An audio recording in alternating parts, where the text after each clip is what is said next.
Hey everybody, welcome back to 13 Rings and NFC East podcast. I'm your host Lucas with Mal, Maurice, and Earl. How's everybody doing? All right. Pretty good, Earl. We missed you last week, man. I missed y'all too. I would definitely want to glad to be back. I definitely want to send out a special shout out to Jay Tuck for filling in my place with the Dallas Cowboys. Got a chance to hear the pod last week. Y'all did your thing. Jay Tuck, you did your thing. Hopefully we can get a chance to link up and do some Dallas Cowboy content. So with the Dallas Cowboys coming up, Earl, let's go ahead and talk about them because Week 10, two of us predicted them to lose, two of us predicted them to win. Earl, do you want to guess who predicted what? I predicted a win. I think Maurice probably predicted a win. And you and Mal picked losses. Well, you got me and yourself correct, but you got to switch around Mal and Maurice. Mal predicted a win, and Maurice predicted a loss. The loss. Now, I was going to say, when we come to the Cowboys, we usually split, so I just gave the home game to the Cowboys, and then our home game, I gave a W to the Eagles. Yeah, fair enough. So, Week 10. We went all or nothing here. Did we go all wins or all losses for the Giants this week, guys? We went all wins. We did. We were solely wrong here. I love that. I love it. We'll get into it. We also went all wins for the Commanders, but sadly that did not happen either. Good game. Steelers still hate y'all. It had been really unbearable for you. And then last but not least, we won 50-50 on the Eagles matchup. Two of us predicted wins, two of us predicted losses. Maurice, who predicted the wins and who predicted the losses? They played the Cowboys. Yeah, we already Oh yeah, that's right. Sorry, guys. It's It's been a long week for all of us. None other than Earl. Obviously, Earl, we missed you last week. I missed y'all too. Yeah. But that being said, we're not going to start out with Earl and Maurice's matchup. We're going to save the best for last there. We're actually going to start off with the German game of the week. Hallo from Germany. Mal, not really, but still. Yes, I know a little bit of German. Can I say it on this podcast? No, I might get myself in trouble, but that's okay. Yeah, don't want to catch a case, sir. No, sir. Unless we have any German listeners, I think we'll be I'd probably be okay, but still, let's not. Let's not test the fates. That being said, Mal, how did it feel have the 9:30 in the morning, game? Well, so wild thing about it is I work Sunday morning, so I didn't catch the game live. I had to rewatch it, so I had to I already knew the result and had to put myself through that awful game that the NFL decided to put on. But guys, as expected, it was literally the number one pick bowl. Both two of the worst teams in the NFL, and the Giants showed just how bad they are as usual, guys. Absolutely nothing good about this game again. And I'm getting tired of saying this on every podcast, but you know what? We're just going to let it ride because you know what we say, Lucas? We tank our way. We tank our way. Let's go. I am on board. At this point in the season, there is just nothing good going on. And before I get into the game, guys, I just want to add that. Hang on, Mal. I do want to note that Giants fans on Facebook are on board with the tank now, too. I think everyone is. Even on Twitter, X, I've been seeing everyone is on board with the tank. And before I do get into the game, I just wanted to talk a little bit about Joe Shane's press conference today and how he literally just tried to double down on how we still have a good roster. Like, we're just, a few pieces away. Like, bro, we have multiple holes. We are losing every game. And he's like, but they're one-score games. But let's get into this one-score game that we lost this weekend, guys. Okay, so Giants in Germany against the Panthers. Panthers win 20-17. Daniel Jones was getting bratwurst thrown at him on the field. That's how bad he was. Not really, but that was a tweet I saw that I cackled. So I had to throw that in there. Yeah, I saw that too. I was about to say, wait, what? I didn't see that. No, I had to throw that in there. It was just too funny. But yeah, his performance was just not good. 2 interceptions, no touchdowns. 190 yards. He did have a rushing touchdown, but whatever. At this point, it's over. We're having conversations now where actually the beat reporters asked Brian Dable if Daniel Jones is the starting quarterback, and they are now evaluating everything on the bye week. So we may now be seeing Drew Lock, which, spoiler, guys, that is a poll question, so we will get into that. Tommy DeVito. Tommy Cutlets. I'll get into my opinion on that when we discuss the poll question, because that's a whole nother thing. Okay. So Giants went to overtime, 17-17. Tyrone Tracy fumbles the ball, absolutely distraught. Got a feel for the kid. That was a bad mistake for him, but in the end, is what it is. He'll learn from it. He wasn't the reason we lost this game. He was actually the only reason we were in this game. Absolutely. Tyrone Tracy had 103 yards and a touchdown, and he was literally the only one who did anything. I mean, Malik Neighbors had 50 yards. Wan'Dale Robinson had 51 yards. No one in the wide receiving corps was doing anything, but that's because Daniel Jones doesn't know how to pass the ball. I don't have many other highlights. I mean, Brian Burns had a sack, but this game was just boring. It was not anything worth a good watch. The Giants didn't perform well. The Panthers, they were fine. I'm happy for Bryce Young. Kid's been taking a lot of flack. I think he had a pretty good game. I think I have some of his stats here, actually. He had 126 yards and 1 touchdown. It wasn't anything special.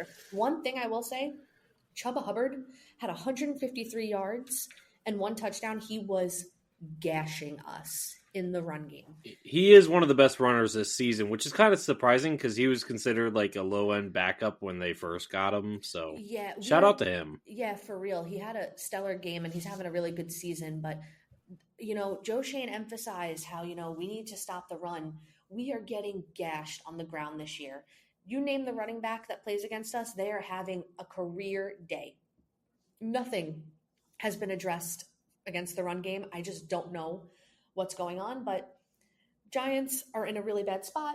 They now have the 2nd overall pick, so we'll see how that goes as we continue. Giants are on a bye next week, so we won't have to deal with them and all of their misery, but it is very possible that the Giants do not win another game this year unless there is a QB change. That's the only way I could see it, but at this point, I think all Giants fans are rooting for the tank. Best moment of the game was Tyrone Tracy's touchdown. He's really turning into a pretty good star for this team, and I'm really happy, and I think his future is bright here, and I'm excited for him. He's the one positive that we have out of this really terrible season, and I'm going to give him player of the game too. That's all my thoughts, guys. What do you got to add? I'll just say this about Tyrone Tracy, because I've already, crapped on the Giants enough this season. I don't need to do it anymore. It's not fun anymore. It's not like fun beating for me. It's like beating a dead horse. It happens Yes, every week. I don't want to kick the horse anymore. No more. But I will say this about I will say some highlights for you guys. Look, defense. Tyler Nubin, rookie, looking really good. Probably one of the better defensive secondary players in the division. I will say Bobby that. Okereke still putting up numbers. Brian Burns, like you said, the sack. Drew Phillips, another rookie, solid. Dexter Lawrence, 2 weeks in a row, no sacks. Kind of a little concerning there after his hot start. But I will say this He's about a nose tackle. I didn't even expect him to perform that way with that many sacks so far. So that's fair. I will say this. Obviously, number 1 running back in the division is Saquon Barkley. No ifs, ands, or buts about this. Mm-hmm. Tyrone Tracy Jr. is now putting himself into the conversation.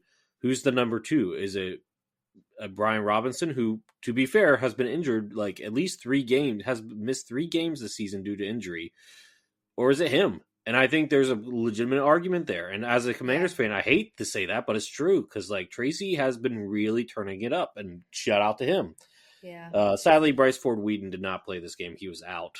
Yeah. Yes, I noticed that. But yeah, no, look, it was a close game. It was a fun game. It went into overtime. That fumble really was the end all be all there. It was ugly, but it was fun. Like one of those ugly fun games is just like who's gonna do the least amount of mess ups first. And this time it was the Carolina Panthers. And we'll talk about say real quick. I will say that usually Giants fans are really awful to our players, but all of the Giants fans have been behind Tyrone Tracy and that fumble. I don't know if it's because he's the one bright spot on our team or if it's because they want to tank. Either way. Yeah, either way. I'm happy that the reaction hasn't been to hate on this. And like you saw how upset he was. Like they put a towel over that man's head. He was hysterical. Yeah, he was distraught. Yeah, so like I think people understand that, but yeah, Earl, Maurice. I know Earl's coming after me in a little bit, but do you have anything to say to Mal? Actually, I do. Uh, y'all are embracing the tank. I feel like that's been going on the last 2 to 3 seasons. So nothing's new there. But hopefully this time around, y'all get y'all quarterback. One thing that I noticed from this game is that it was the battle for whoever got the first round pick, where it's kind of you just want to try to look and see and evaluate your players while you have it now, especially with what y'all got for the rest of the season. So hopefully, Mal, you were able to see some bright spots with the players from what you saw, but also see how well the team can improve moving forward. So I definitely would like to see how the Giants are moving forward. I can say the defense isn't that bad. I just think it's just the offense really not giving them a chance to breathe, to be fresh. And for that, you could blame it on the QB play, but you also got to count that there's injuries on the line as well. So y'all got to work through that. But Tyrone Tracy Jr., he's definitely the bright spot for you guys, especially at running back, and continue to build on his confidence. And I think that'll come at a certain time, especially during the bye week. It'll teach running backs, to hold on to the football. And the more for that, continue to build the confidence for him in that. But overall, you know what the team needs, and basically you just got to address it in the draft. The general manager, Joe Shane, he pretty much gave a Jerry Jones answer, and it's killing me that he said that. Because if you truly know what is going on with your team, you got to make sure that you know that you got to get your team where it needs to be.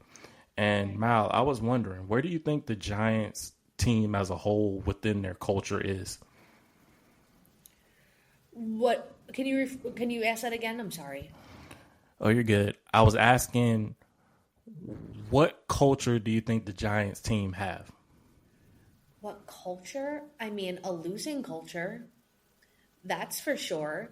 But I think that the weird thing about the Giants is that, I can go back and forth and blame Dable for a lot of things, the bad play calling, the way he explodes, but part of me doesn't think the locker room is lost. I think everyone's just really discouraged because, you see guys like Nick McLeod being released, and these guys are broken up about it.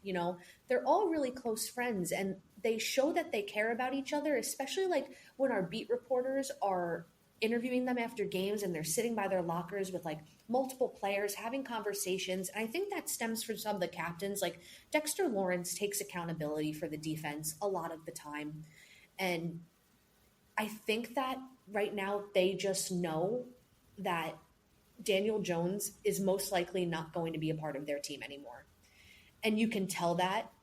And they're still trying their best, but they're not being supported by who's literally supposed to be the head of their team. I just think everyone's down.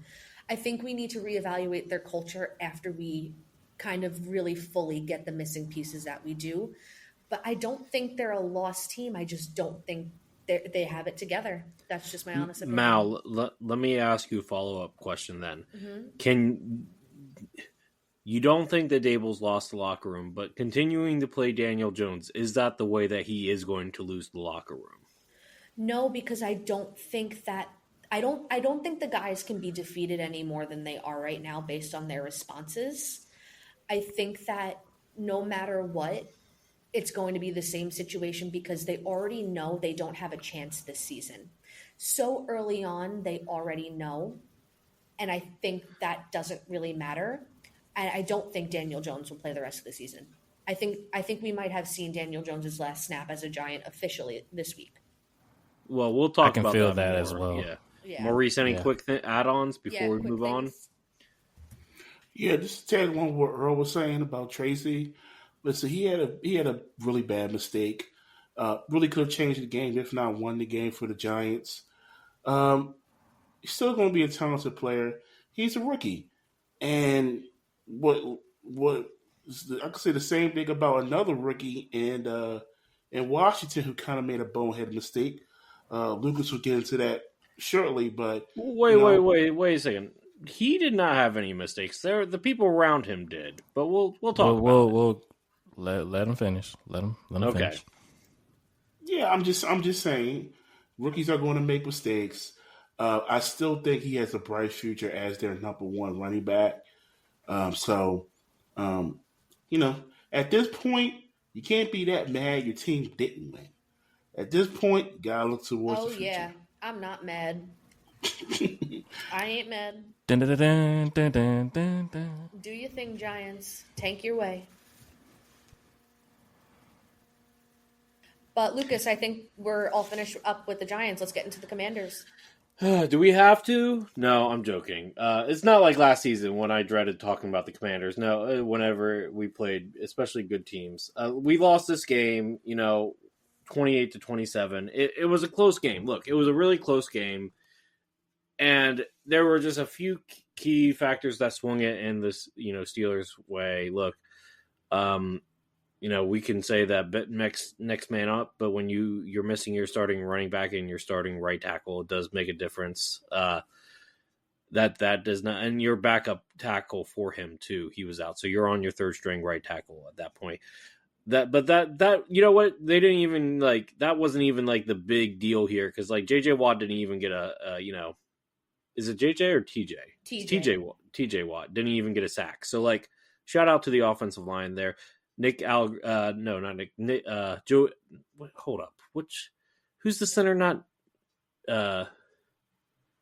Nick Allegretti. No, he's the right. I'm sorry, guys. This is a really long night for me. It's Tyler Biotis. He missed part of the game too with injury. So, the offensive line held up pretty good, I think, all things considered. Look, our corners are terrible. That's why we traded for Lattimore. He did not play this game. Say Juice got beat on a fade route. And that really, that did not help. Our defense, there were a few, outside of that, though, we forced him to shout out to Jeremy Chin. He's the defensive player of the week in this division, hands down. Fumble recovery, 13 tackles, which led the division this week, interception. Shout out to Jeremy Chin. He did everything possible. Dante Fowler is now, I think, a half sack from being tied with Dexter Lawrence in the division for leading in sacks. Look, he had 2 sacks that game. Look, I mean, nobody else besides us scored more than 14 points on the Steelers this season. We scored 27. They're giving up on average 14 points per game. So shout out to us, right? Shout out to us for scoring against an elite defense. They're an elite defense. Was this Jaden's best game? No. Was it also? Did it help that guys like Noah Brown and Zach Ertz had some costly drops or some costly mistake, drops. It was drops. It was drops. It was not good. The Browns didn't, both Browns had bad drops. There was a touchdown that, was fumbled off, did not get catched, all that fun stuff, So, and then of course you could play, Zach Ertz was over the line, but guess what? We shouldn't have even been in that situation. We shouldn't have had to try to get a game-winning field goal with a backup kicker. Who, by the way, shout out to Gonzalez. He did great. He made all his kicks. I have no complaints there. Look, you got some young guys, and of course, you could talk about the offsides call that Newton got on himself to seal the game there. And look, he's a young guy. What was this? This his 4th or 5th start. Not gonna hold that against him. You know what? The game was pretty much already in hand at that point. Look, he just got caught. He got caught. Got caught. One young guy. Look, I didn't expect us to go undefeated the rest of the season. We lost against a good team, a team, one of the best teams in the AFC, probably 3rd or 4th best team in the AFC. Look. I have no qualms losing to an elite team like the Steelers. Do I like the Steelers? No, I hate them. Bump them.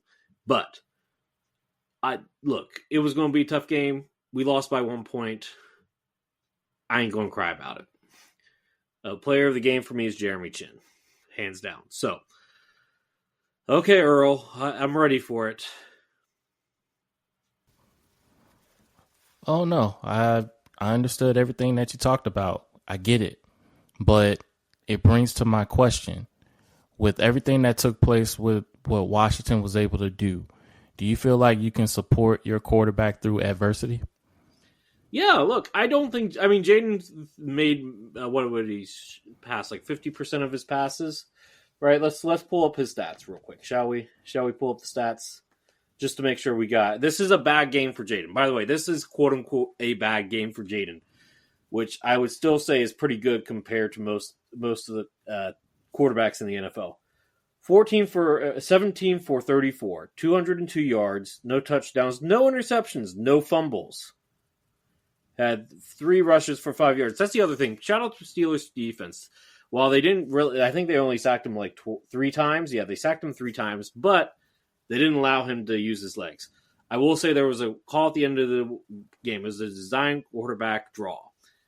If they did not catch him at the line, he could have gotten at least 30 yards, possibly even a touchdown. So shout out to Steelers defense. They did a good job containing him. They play against Lamar Jackson twice a year, so I guess they're used to dealing with a running quarterback like that. So not to compare the two outside of anything, the fact because they can both use their legs. They're not the same quarterback. But yeah, look, I can support Jaden Daniels. Look, if this is a bad game, I can live with this because like, no offense to like the Cowboys or the Giants, but he still had a better game than y'all starting quarterbacks. So, like, if this is a bad game for him, I can deal with it. Like, no, hold on, I got him. No, I'm not trying to be mean. Under the bus. I mean, no, I'm not trying. I mean, no, Maurice, like, Jalen Hurts had a good game. Like, I'm not going to say that he didn't, but like. Look, I'm just saying, if this is a bad game, I can live with it. I can support my quarterback in diversity. He did not lose us this game. All right, not a problem. Do you feel like you could support Dan Quinn through adversity? I don't think this was a badly coached game. I think Dan Quinn and the coordinators dialed this up as well as they could. Okay. Now, with the support you have now, do you feel like you had that support for RG3 back in 2012? I was such 100%. A different fan. So I was Don't such lie. A different. No. I loved RG3. Loved him. Earl, you were there. We were in college together. You can attest that I was not as knowledgeable as a fan then as I am now. I think that's fair to say. Correct? Yeah, you can say that. Okay, cool. Did I support RG3? Absolutely. But we have to understand that RG3 and Jaden Daniels, as well as Mike. Dan Quinn and Mike, what was his name? Mike Shanahan. Mike Shanahan are different coaches. And this is a different front office and this is a different ownership. So while I get it. But if you're looking at the trajectory, it's pretty similar. All I'm trying to say is that through adversity, when your team is doing good, I see the high horseness. When I see the team do bad, I want to see if you can handle the adversity to see what they can fix moving forward. I'm not done yet. Hold on. Okay. Your situation with what your quarterback is doing. Mm-hmm. Yes.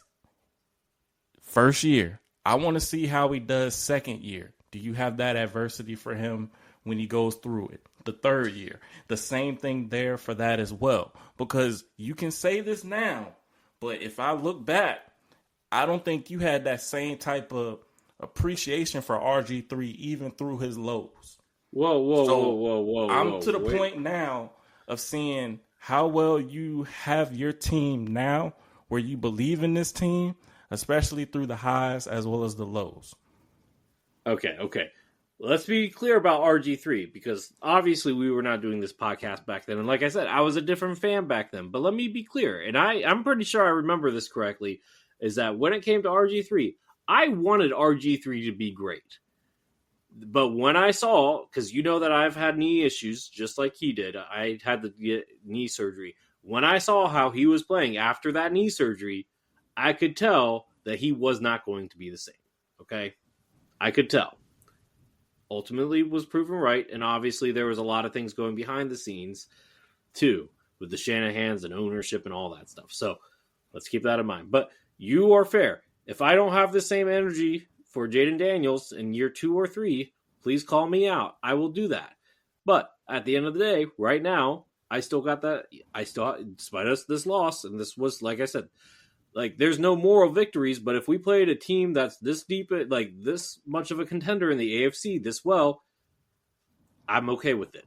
Like, I'm not okay with it, but like I can live with it type deal. So that's no, like, I appreciate you answering my questions. Back to the game, you guys hung in there with Pittsburgh. I give you credit for that.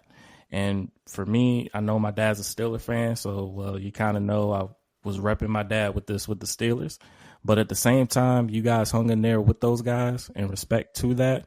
But also, Johnny Newton, you always got to make sure you watch the snap. oh yeah, All I'm saying for that. And then also on top of that, you probably didn't know this, but Dan Quinn is a specialist on the defensive line. So that's something he should have been teaching in that type of moment. But I get where your support is going, but I also know that RG3 was a Heisman Trophy winner. What is Jaden Daniels? I think they're completely Heisman different Trophy quarterbacks. winner. I think they're completely different. How they play the game is completely different. But I understand what you're tomato, saying. Tomato, brother. Okay. Well, like I said, I'm hoping, I don't think, and I'm hoping that you're not wishing that, Jaden Daniels has the same trajectory as RG3. Oh, no, not at all. I wish the best for Daniels. I like Daniels. Okay. It's a shame he's representing the football Wizards. Oh, my gosh. Okay. But all I want to know is how well you can accept your team through adversity, because this is a test. I want to see how it is for this season. Well, you know what? We'll find out on Thursday, right? We'll find out on Thursday how well we do. Mm-hmm. Yeah, but Maurice, you already did the So do you have any thoughts on this game? Oh, no. Maybe it was a little bit of looking ahead to the next game in 4 days. Maybe. I don't know. Maybe. But, Ayo. But it was a hard-fought win. A hard-fought loss. The Steelers are actually a really good team, especially defensively. Absolutely. I need to see a little bit more explosion from the passing game when it comes to Jaden Daniels and Kingsbury. Yet again, this is one of the best defenses in the NFL. I know. And we had some bad drops, some really bad drops. Now, Jaden had one misread, and that was an open Luke McCaffrey. But, like, outside of that, and what was it? Who was that? Noah Brown in the end zone who dropped the touchdown? No, it was not Diami. Diami. Yeah. Yeah, that was a touchdown. So, yeah. I mean, we still scored, but that should have been a touchdown for Jaden. Absolutely. Yeah, I just need to see. Kingsbury is calling a very vanilla offense for Jaden Daniels, so he can get everything down pat as a rookie. But at some point throughout the season, you're going to have to stretch the field a little bit, Well, and that's part. Sorry, I don't mean to cut you off, but like that's part of the issue is that we don't have the personnel. Like Terry's our speedster, but Terry runs I want to say like a 4.3. Like he's not like the fastest. Like Noah and Terry are like our two speedsters, but they're not ankle. They're not like they're not route specialists. Yeah, they're not route specialists. Like we need to get somebody in the draft there. Hopefully, we get somebody in. I don't think we're going to use a first-round pick on a wide receiver. It has not worked out well the last two times. Both guys whose last name are Dotson, by the way. I will say, like I said, it's not the coaching, it's the personnel on that one. Like, Luke McCaffrey is a good, number 3, but he's not a speedster. Terry's not a speedster. Terry's a possession guy. Like, he's great. Which receiver runs a 4.3? I think it's Terry. Oh, then yeah, he can fly. It's just you gotta scheme him up to.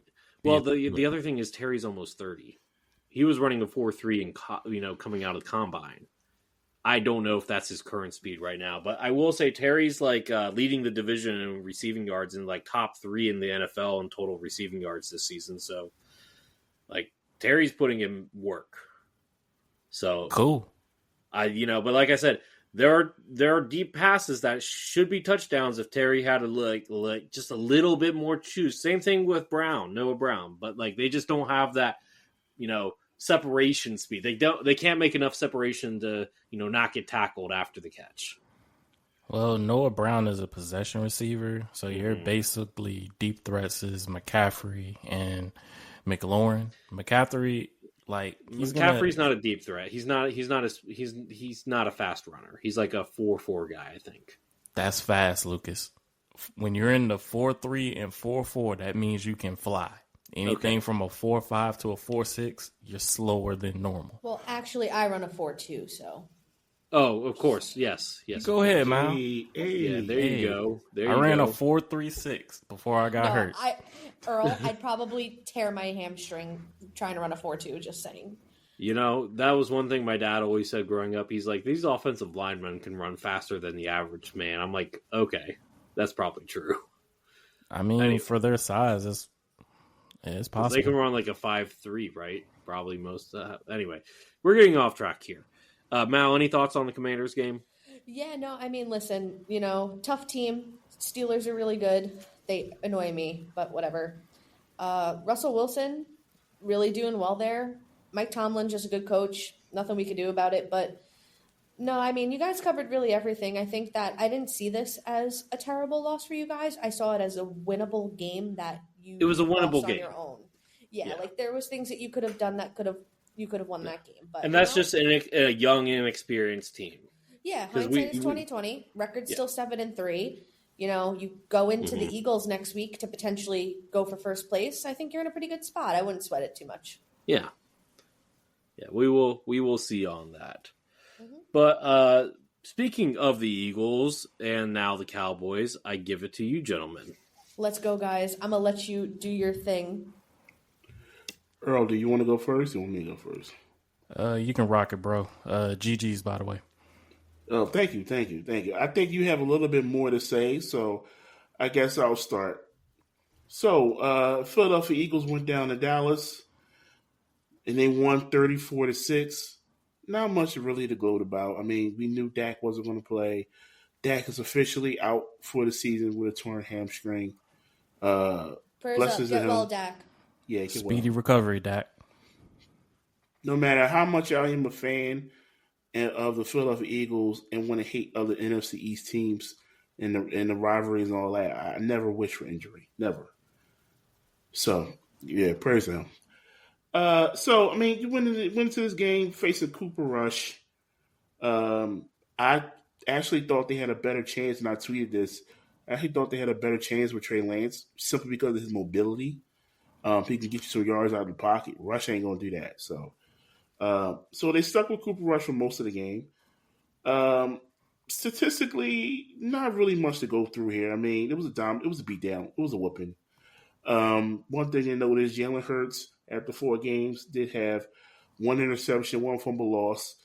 Of course, in this game, it didn't hurt us, but his streak of games without turnover ended at 4.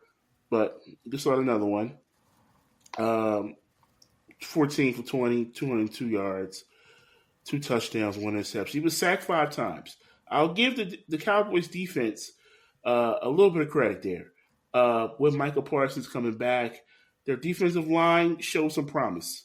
The combination of Parsons and Overshown are going to be a problem if everything comes together for them. I like Overshown. He's a very lengthy, athletic guy. He kind of reminds me of a young JPP, kind of. So he's got some potential. He got a lot of potential. I like him. Saquon had 66 yards. A.J. Brown had 109 yards receiving. But really, this came down to just the inability of the offense to do anything. The Cowboys' offense to do anything. Everything was dink and dunk.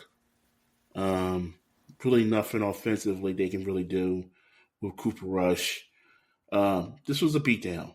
It actually started off pretty slow going into the halftime. But the Eagles revved up in the second half, and they pretty much did what they had to do. And, it's not looking good for the Cowboys. So I will give credit to Trayvon Diggs. He had a great interception in his own. That was a really good play by him. My players of the game. Actually, the player of the game, I'm going to go with Zach Bond. He's been one of the best linebackers in football. He's pretty much came out of nowhere from the Saints, playing inside linebacker where he never really played it before. He's been really impressive. He's been all over the field, and he's been a really dynamic defensive player for us. So I'm going to give player of the game to Zach Bowen. But overall, this was a tune-up for the big game on Thursday. We'll talk about that later. But Earl, what you got, man? Yeah, you spoke on some stuff that I do appreciate about. Yeah, Dallas with their depletion of injuries, it's really affecting them, especially losing Dak Prescott. Dak, speedy recovery, bro. Heal up the best you can. I do know for Dak Prescott, I had a feeling like something was going on with him as a whole, even before the season started, where he was in a walking boot for the most part, and something just didn't seem right. But I am glad that he got his bag. I just want him to have a full, speedy recovery. He starts his hamstring surgery tomorrow in New York, so prayers up for that full recovery. Back to the game. One thing that I noticed, you could say it was a beatdown, but I saw a team giving up when things wasn't going their way. Let me explain. In the first half, that's probably the best I've seen the defense play against a supposedly top offense, to the point when Micah returning, he got 2 sacks. He's got a strip sack fumble. Demarion Overshown, he had 2 sacks as well. And then I think Lawson got to hurt, so that would have been a total of 5 sacks in the first half. Everything was going well for Dallas in that first half. I'm going to start to go to what was wrong, but before I do that, Maurice, one thing that I noticed from your team is that you could have put your foot on the gas early. But my biggest problem with that was Kellen Moore not utilizing a weapon that he could have easily used. And that was Saquon Barkley.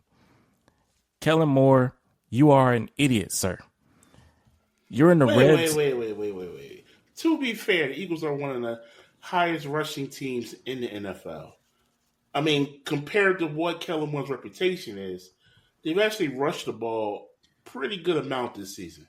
And Barkley is second in the league behind only Derrick Henry in rushing yards total. Yeah. And Hurts also had a really good rushing game. I was going to get to that. The reason why I'm saying you got to utilize your weapon to the fullest potential. And for it, Saquon Barkley, even though he got the 66 yards, I think he could have gotten more in this game.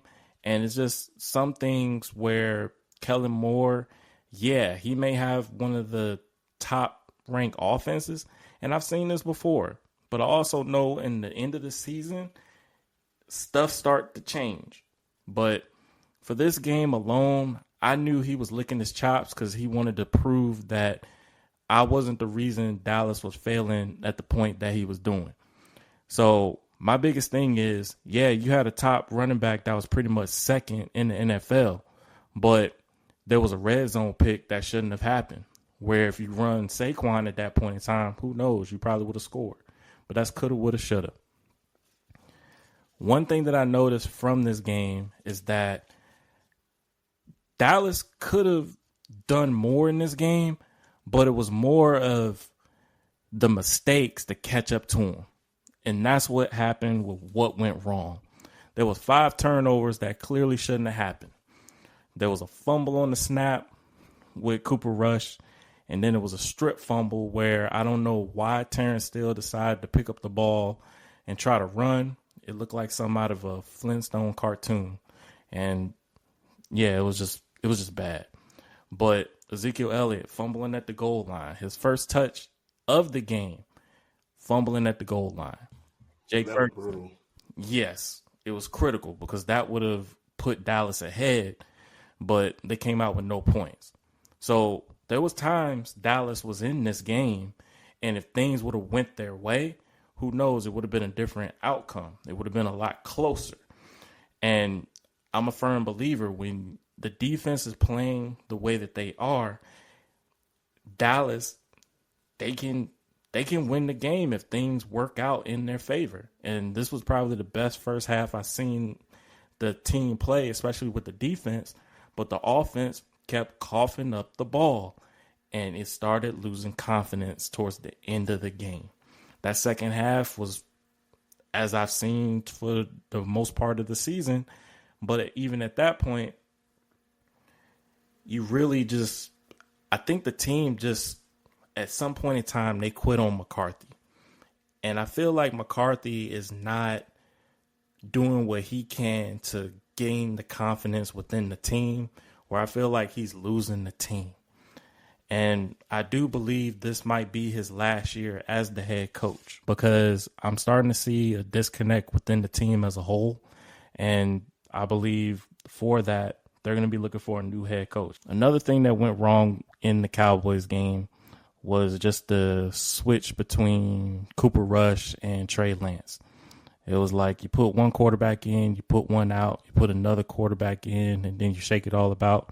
You do the hokey pokey, and then they run it out. That's not what this game was all about, you goofball. Keep one quarterback in the game, and I think that could have been Trey Lance. It was bad. Like, just seeing the different QB switches in this game, it was just agonizing me because there was no rhythm. And I know they want to give Cooper Rush a chance to do it, but he doesn't have it. He never did. The only reason why he did was due to the defense. You run the ball, okay, but the defense was getting turnovers. You saw that in the first half. What did he do in the game? The man didn't even throw for 50 yards. Help that make sense. It's just, when you know that you're not doing well in passing, you get someone in there who can do it. Now, I believe Trey Lance, yeah, he got the reps, but even at that point, he never had a rhythm. That's why I hope they can have Lance be the starter and then just have Rush be the backup, because there's still some good teams out there this season, and you need a best chance with a guy who can move around in the pocket, but is also throw the ball. So no Will Greer? From what I've heard, Will Greer's on the practice squad. So for all I know, it's basically the Rush and Lance show right now. Hopefully I can see more Trey Lance in the meantime. But I strongly consider activating Will Greer, though, Lucas, because I saw that he had a good game in the preseason, but I also know that he knows the offense a little better, and he can move. He's very mobile. Let Dak call the offense. That went well I want Dak Prescott to fully recover and he can be do it at on home. the sidelines. I don't even know why he was on the sideline, to be honest. He almost got ran into on one of the turnover plays. Like that. Yeah, that was a close call for that. But I'm just kind of rambling too much. Sorry, guys. But what went right in this game? Rico Dowdle. He got 50 yards in the first half. I wish it would have continued, because the momentum that he was gaining, he was at close around 6 yards a clip. That is very good, especially with the momentum he has. And I just think with the politics that's going on this team is keeping him from getting the numbers that he truly needs. And to try to have a balance with Ezekiel Elliott, yeah, both of them fumbled at the goal line. I get it. But if you want to get these running backs involved, you got to give them the ball. You got to give them the confidence, especially with a young O-line, where it's just a shame that I'm seeing just so much of just an odd disconnect. I really think Terrence Steele is not at his best right now because of the scheme that they're doing with it, but also him just being able to move around. He's not utilizing his run ability, his run blocking, where I think that's more of his strength compared to pass blocking. But I digress in that. My player of the game, I'm going to give it to Brandon Aubrey, because he was the only one to give us points in this game. And Jerry Jones, you need to be fired. You need to fire yourself from GM. # fire Jerry the GM. Wait a minute. So you mentioned Jerry Jones. I actually got two questions for you, Earl, before anybody will jump in. First of all, do the stadium, do they need curtains at the stadium? What was going on with the sun? I'm dead. Thank you for asking that. Yes. The biggest thing with the stadium is that he wanted to not put curtains up, and he's getting so offensive over it where he's like, why everyone wants to, in his voice, he's like, why everybody want me to have these curtains? Because the sun has interfered with you 3 times in the last 4 years in crucial moments in games. Back in 2021, where Cedric Wilson couldn't catch the ball because he lost it in the sun. The next one was the year before where Amari Cooper could have gotten the ball, lost it in the sun. And now CeeDee Lamb could have had a touchdown. He lost it in the sun. So it's a clear message that, yeah, you want to try to make it for the opponents, but it's only affecting your team, Jerry. And at that point, if you put curtains up, everything will be in good graces. All we want is curtains. But he's not going to put curtains up. So for him, he can kick rocks. That is such a weird hill to die on. But he was like, let me just tear down the whole stinking stadium at this point. I'm like, dude, chill. Look, and then he asked where the moon was. He's turning into that meme from The Simpsons where it's like old man yelling at cloud. He's literally Mr. Burns. Yeah. I mean, like, I hate this. Like, honestly, it might have to be like, and Maurice will know what I'm talking about here. With the Los Angeles Lakers, after Dr. Buss passed away, the team was put into a trust for all like 3 of the 7 Buss kids, right? And Jeannie Buss was in charge of the financial part of it, the business part of the Lakers. What was it? Jim Buss, I think it was, right? Who was in charge of the, like the personnel decisions. Mm-hmm. I say all that to say this. Jeannie ended up taking her brother to court and, basically getting control of the team. Mm-hmm. At this point, somebody's going to need to take that team from Jerry because he ain't doing the right power stuff. Move. Yeah, somebody's going to need to do a power move. Shoot, do a penguin move. I haven't watched that yet. You should watch it. It's a good show. But yeah, I'm a firm believer, and I spoke on this a while ago, where I think Charlotte should have been more in control of the team compared to Jerry, because all he likes doing is crunching numbers. I think Charlotte would run this organization very well, but I also know that the culture is not even within that's wearing the suit and tie and the Blazers. It's actually the Cowboy fans. And for whatever reason, Cowboy fans are continuing to drink too much soda, dealing with this team being able to air the ball out time and time again. I really hope that with us being fans, and they do listen to us, but they make moves in certain ways of it, we just got to reword it better so they can better understand it. Dumb it down if you want to.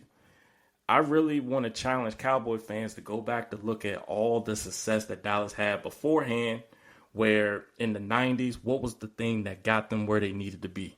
And that's running the rock, stopping the run, while having the pass be a secondary, while creating run plays and running the ball and having a nice base of running the rock.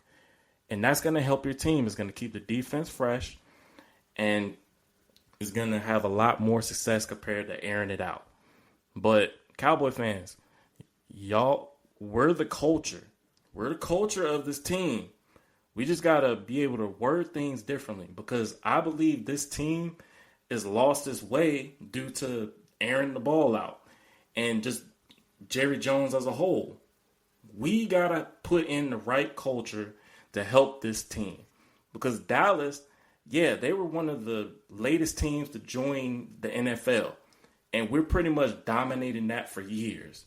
We have the most Super Bowls in the division. We have the most wins in the division.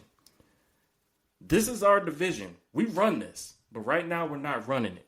So Cowboys Nation, we need to get in the right mindset to get this culture right. It's not the front office. It's us. I digress. Hold on now. Because you're saying all that, Earl, but you're pretty much in the same boat as Bound the Giants. You guys are now in take mode. So they are currently 11th in the draft order, and they are projected to get that Genty kid from Boise State according to Tankathon. Okay. Maurice, you're not understanding what I'm saying in that. Yeah, I know we're not running things right now, but if you look at the division as a whole, we pretty much dominate the division. We're Yeah, I on got track. you. I got you. Legacy. It's a legacy thing. Yeah, I got you. And I'm just to the point now, I'm seeing just the troubles that's going on now, and I'm only one voice. I just need to see Cowboy Nation rise up to get us where we need to go, because I believe we are the culture. It's not even the situation dealing with front office. We are responding to what's going on, and they're just halving it. We got to have our voice in the right track to get the word out on certain things, how the team can run. I already know which coaches could work, but I'll get into that later with the trivia. But I'm just All right, so to put a bow on this, your season is over, correct? no. Okay. All right. Wait. So, Earl, you think that there's a way without Dak Prescott, with the limited resources that your team has, that you guys can get back into the playoff hunt? To be clear, I didn't say about the playoff hunt. I'm saying I need to see some fight in this team, because if you're looking to tank, that means you are soft and you're not playing up to what you need to fight for. oh Mal, he's talking about your team. I'm not talking about Mal. I'm talking about the Cowboys. I understand that, Earl, but you just can't have that mindset. Listen, me and Lucas are Philadelphia 76ers fans. We realize sometimes you got to tank to get better. And for the Cowboys, you guys got some holes going into next season. I would embrace the tank just like the Giants. That's just my opinion. See, and in Join the dark mindset, side. Carpe Penisium, Earl. Carpe Penisium. Carpe I'm Penisium. already to the dark side. I'm just to the point now that, yeah, tanking is a pathetic thing for me. I played football. I never tanked. My team never tanked. Even if we had a bad record, we still fought. At least that shows that we're still fighters into it, even though it's going to be an organically tank in what they're trying to do. I guess what we're saying here is that, first off, compared to middle, high school, college, there's no incentive to tank there. There is incentive to tank in professional sports, because if you have a bad record, you have a better chance of having a higher pick. Now, you guys do not need a quarterback. You don't need to draft Shador, Sanders, Cam Ward, whoever. But there are plenty of holes. And I think the idea here, and I think what Maurice is trying to say, and, like we said, we are Sixers fans. Trust the process here. I'm just going to say this: Carpe Penisium. Seize the tank, man. Tanking is quitting, Lucas. And for it, I'd rather see my team fight, even though they lost, because I can at least evaluate things. Well, okay, here's the thing, though. Tanking doesn't mean that you're not fighting. Like, tanking is a front office coaching decision thing. It's not the players' thing. The players never not try, okay? I think that's where it's getting lost, right, Maurice? Tactic. It is. Yeah. It's a front office coaching staff collaboration, mainly the front office. And, like, at this point where you have your best player out, and there are clearly a lot of holes on your roster, this time should be taken instead of, playing veterans who may or may not be here next year. Focus on the young guys. Get the young guys as many reps as you can. You still try to win games, because they're going to go out there, they're going to play hard. But focus on developing the young guys. You're not trying to play these old guys who may or may not be here next year. You're developing the young guys under contract. Get these guys as many reps. But that's what I'm saying, Lucas. I do want to see the young guys. That's a form of tanking right there. Whether you like to hear it or not, that is a form of tanking. Am I wrong, Maurice? No, you're correct. I mean, Okay. At this point, you're not going to compete for a playoff spot. So see what the young guys can do. Yeah, you can tank while still being competitive. That's what we're saying. While your team is still competing, I it's think just focusing on the young talent. I think Earl's in that mindset, like I mentioned earlier. Earl's in that mindset of the legacy of the Dallas Cowboys, from Tom Landry, Jimmy Johnson, everything. He just doesn't want his team go down that hole. And I get that, but like, yeah. say you call for Trey Lance starting over Cooper Rush, right? Cooper Rush would be a non-tanking move. Trey Lance is a potentially tanking move. Did That's you what we're not saying see here. what he displayed out there? I mean, he had 45 yards. He threw a 45 pick. yards. But He what we're fumbled- saying, He fumbled twice. Like that, I don't know what a tanking move would be is starting him. At least I could see that you gave Trey Lance the reps. If he can go out there and I just need to see what he does with the first team, and then I can make that judgment. I can't make that now if Rush is starting. If you really want, you burn a 4th round pick for Lance, and you're telling me you're not going to play him and then possibly not re-sign him after you burn a 4th round pick. I need to see Lance now and for the rest of the season. Yeah, if we tank, we tank, but it's going to be an organic tank. I just need to see Lance at the helm because I already know what Rush is, and he is nothing without the defense.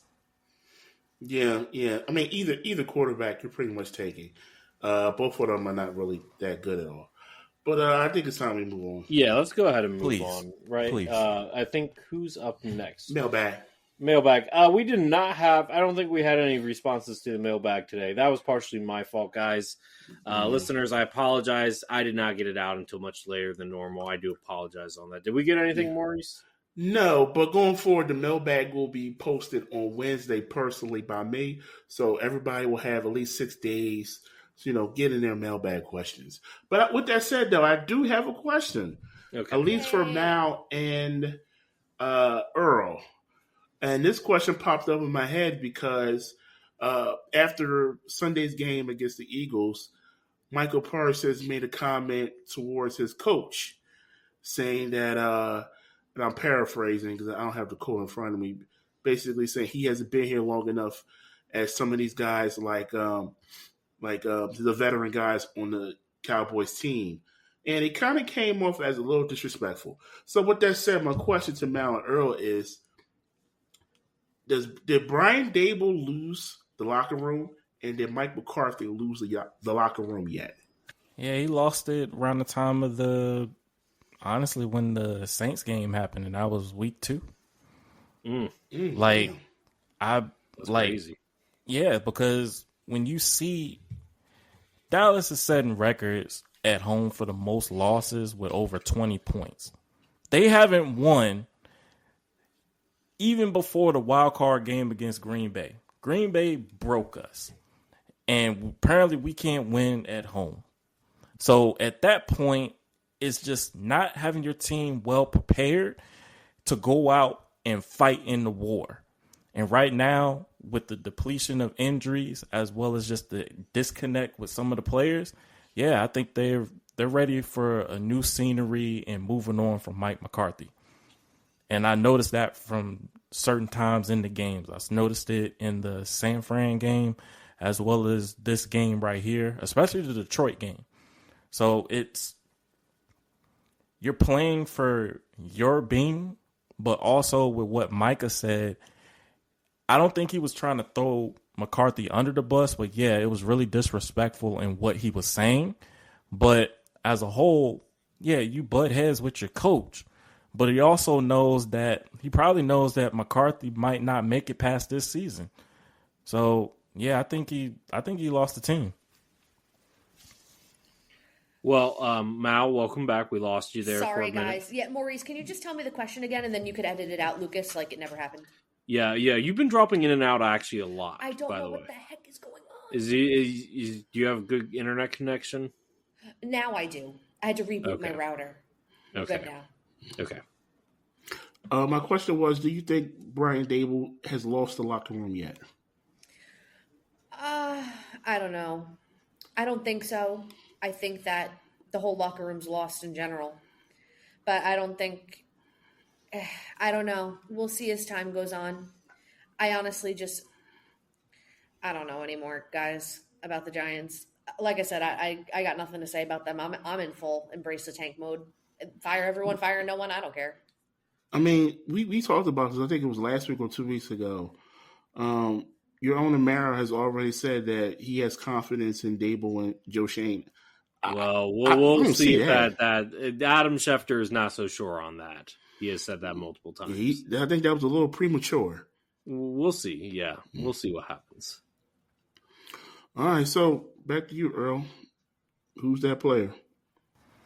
Yeah, y'all. It's that who's that football player? Boom. Oh, good. No. You're not allowed to change it. No. By the way, I hope you like my segment. Oh, well, fair enough. But I hope you enjoyed my rendition of it last week. Yeah, it was cool. Did I do a good job? Yeah, you did. I'll give you a cookie and a high five. This football player played with the New York Giants. Back in the 1990 season, this player had 1 interception, 3 forced fumbles, 1 fumble recovery, 3.5 sacks, 115 total tackles, 115 solo. His career awards: 2-time Super Bowl champion, 2-time Pro Bowler, and a 1-time All-Pro first team. Guys and gal, who's that football player? I know it. I picked it. I feel like Mal just is going through everybody from the late 80s, early 90s now that she can think of. Yeah, I like my old guys. Okay. Well, Maurice and Earl, do you guys have an idea? I know who it is. Maurice, you want to take a guess? Jeez, I have no idea. What year was it again? 1990. Ooh. Defensive player? Yes. I'm going to go with Carl Banks. Earl? Is inside right linebacker Pepper Johnson. Oh, my gosh. Oh, How? my God. How? I tried. And you're not cheating, right? You're not cheating, right? No, sir. Oh, my gosh. It's Pepper Johnson. Look, Belichick was the defensive coordinator at that time, so I'm kind of analyzing. Yes, it was Pepper Johnson. Crazy that he had, I don't know if back then, these guys did not tackle together very often. Also, he led the league in AV, which I guess is, what does that mean? Approximate value? Mm-hmm. Yeah, he led the league with 20 that year. Yeah. Also, fun fact with Pepper Johnson, he also has 3 rings with the Patriots as an assistant coach, so he has a total of 5 Super Bowl rings. Oh, wow. Okay. Good for him. Shout out. All right. All right, That being said, yeah. Go ahead, Lucas. Oh, I said no. You're up next, aren't you? No, yeah. So let's go to the poll questions, guys. I'm going to breeze through these because we have quite a few, okay? So, first poll question was regarding the Eagles. Where does Jalen Hurts rank among NFC East quarterbacks this season? It was tied between first and second, which I believe is fair. Mm-hmm. Mm-hmm. Yeah, that's fair. Yeah, next poll question was regarding the Giants.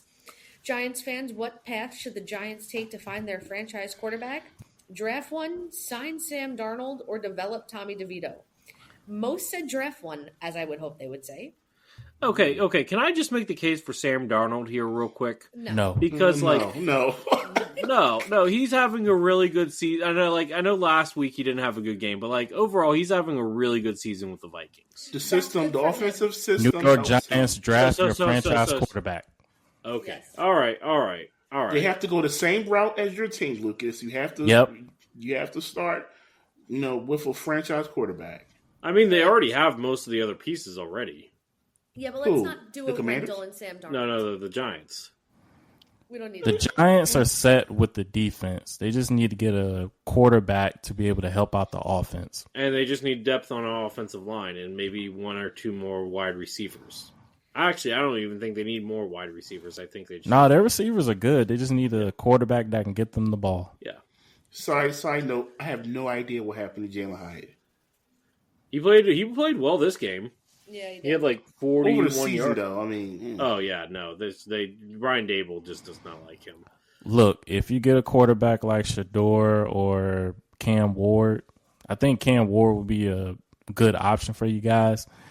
Yeah, he can get the ball to the guys. So, yeah, the receivers are good. They just need a quarterback that can extend plays and get them the ball. And real quick, I want to put this on record. I would not be shocked if Jerry Jones drafted a quarterback. I'm just going to say that in the first round. I actually got them getting one in the second round. Even with Dak's contract. Because I don't think they re-signed Cooper Rush or Lance. I think Jerry Jones is looking at that quarterback from Colorado. Can they even? Oh well, we'll talk about that in a minute. But anyway, you've been listening to the 3-letter, 4-letter networks. We gotta networks. get it moving a little more. Yeah, let's keep on going, guys. Right. Maurice, we're almost at the 115 mark, buddy. Let me run through these real quick. So, the second Giants question was who should start if Daniel Jones gets benched? Drew Lock or Tommy DeVito? Majority said Tommy DeVito. That's if you want to win games. Yeah, that's if you want to win games. If you don't, you put Drew Lock in. And then we had two Cowboys questions. Who should start at QB for the Dallas Cowboys for the rest of the season with Dak Prescott planning on getting season-ending surgery? And most people said Trey Lance. And then couldn't agree more. And then should Deion Sanders be the next head coach of the Dallas Cowboys? Mostly said no. Okay, that brings to my coaches real quick. I actually had Deion at number 1. Not people like that. Belichick, I want that because I want his football IQ. The other option is Golden Boy Kellen Moore because they really want to bring that dude back. Do you want to bring him back? Really? Not me. It's front office with this, but okay, he's third on the list, and then the other one is Mike McCarthy returning. But the only reason why I say that is because Jerry on the air said he regretted firing Wade Phillips. I don't know what's going on in this mind of Jerry Jones. He might got dementia or something. I don't know. But he also said he regrets firing Chan Gailey. Oy noy. Both of those coaches was bad for the Cowboys. So, yeah, the only two options I think are in the runner right now is Belichick and Stat Nerd. We will see. No Mike Vrabel, though? He would be a low-key underrated selection for me. I would not be mad about that. Okay, fair enough. All right, so we do have a Cowboys trivia question here. Question is, how many times has the Dallas Cowboys had 13 wins or more in the regular season, and can you name the years that they had that amount of success? So before I get to Earl, Maurice, how many times, you don't have to name the years, but can you at least tell me how many times you think they had 13-plus win seasons? Mal? I have no idea. Just take a guess, Mal. Since when? Is all time. They became a franchise in 1960. I don't know. Let's say 20. Okay. Maurice? 20 seasons with 13 or more wins? That's high. 13. A lot of those seasons they didn't even play that many games to have 13. So I'm going to say like 3, 4. Tell me you got to one. choose one. Choose one, sir. One. Yes, choose one. Oh, all right. 4. Eagles Okay. or Cowboys this was? This is for Cowboys. And Yeah. Earl, what do you think it is? Well, I'm going to let Mal know that Dallas did, during the time of Landry, they did have 20 straight winning seasons. But that's not the answer for what Lucas is looking for. I'm going to say the answer is 3, and I know the years that it was. What are the years, Earl? 1992, I was 1 year old. In 1992, they were 13-3. They won their Super Bowl with Jimmy Johnson. Yes. The second year was 2007, 13-3. Divisional round, we lost to Miles' team. Yes. 2016, Dak and Zeke's rookie year, 13-3. Lost to Green Bay in the divisional round. That is correct. Also a story. So good job, Earl, on that. That was Whoever's one doing, off. yeah, no, one off. That's not bad, Maurice. That being said, Maurice, how about we do our Week 11 matchup real quick? Let's go through that real quick. Yeah, this is a quick one because the Giants have a bye this week. So Mal has a little mercy. He give us some mercy this week. Finally. You mean Grace? Mercy and grace. The Amen. two names right there. Amen. Yeah. Amen. Eagles Commanders. This is the big game. This might be for the division. I mean, we Battle match up of one the more Christmas time, colors. We're going all white. We're going all white. Yeah, they're going white. So we're going midnight green. Hey, They missed that close, one, though. close to Christmas, though. We should have done all red for you guys, not the Steelers. But Getting ready for the holidays. Yeah. But no. This is Thursday night, so but you might be hearing this after the game. But yeah, this is going to be a big game. Anything to say, Lucas? Let's go. Let's go. Also, I wish that our all whites. I wish our all whites uniform had a white helmet alternate too. No, you don't. Yeah, I do. Anyway, so that being said, and Earl's team's playing who? The Texans, fun matchup. the Battle of Texas. Yep. I believe right. Houston is going to beat the bricks off of Cooper Rush. You have no choice but to start Lance. So we'll see what happens. It's the battle in Texas. So Monday Night Football. Lance. They should. You guys, and the crazy thing is, you guys are pretty much a take mode, and like your next 4 or 5 games are all prime time. And some people would say tankathon. So you could carpe punisium, my friend. I'm not saying that. Tankathon. Okay, well, you could say all in for a rebuild. You could say that. Shout out tankathon.com, by the way. Tankathon. All right, let's get out of here. Yep. I want to thank everybody. We thank everybody for listening to our podcast this week. Make sure to subscribe to the podcast on Spotify, Apple Music, iHeartRadio, and Amazon Music. And also check us out on YouTube, where we post longer clips from this podcast and this episode and other episodes going forward, bloopers and full episodes on the YouTube channel as well. So give us a like, subscribe to the channel. Make sure to follow us on X, Instagram, and Facebook at 13_rings podcast. Until next week, have a good day. See ya. Bye, y'all. Blessings.